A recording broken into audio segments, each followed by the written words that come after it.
English बोलत असताना बरेच जण ही मिस्टेक करतात। तर एक गोष्ट लक्षात ठेवा की आता प्रवासाच्या साधनाचा उल्लेख तुम्हाला करायचा असेल तर बाय नंतर जर ते प्रवासाचं साधन येत असेल तर त्यापूर्वी कुठलंही आर्टिकल वापरायचं नाहीये।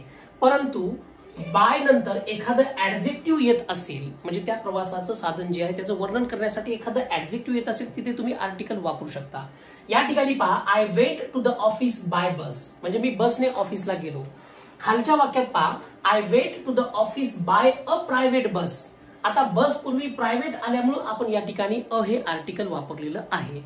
मग या ठिकाणी लक्षात घ्यायचं की बाय बस म्हणजे बसने, बाय प्लेन प्लेनने, बाय कार कारने, बाय ट्रक ट्रकने, बाय ट्रेन ट्रेनने, किंवा ऑन फूट पायी, ऑन बाईक बाईकवर, ऑन बायसिकल सायकलने, ऑन हॉर्स म्हणजे घोड्यावर। तर ही एक गोष्ट तुम्हाला लक्षात ठेवायची आहे की प्रवासाच्या साधनानंतर कधी आर्टिकल वापरायचं आणि कधी आर्टिकल वापरायचं नाही जर ऍडजेक्टिव्ह येत असेल। जसं की पहा, बाय ट्रेन म्हणजे ट्रेनने, पण जर समजा तुम्ही म्हणत असाल बाय अ लोकल ट्रेन मग त्या ठिकाणी मग मात्र अचा उपयोग करावा लागेल। या पद्धतीने तुम्हाला काय करायचं आहे की प्रवासाच्या साधनानंतर आर्टिकलचा यूज कधी करायचा कधी नाही करायचा ते लक्षात ठेवायचं आहे।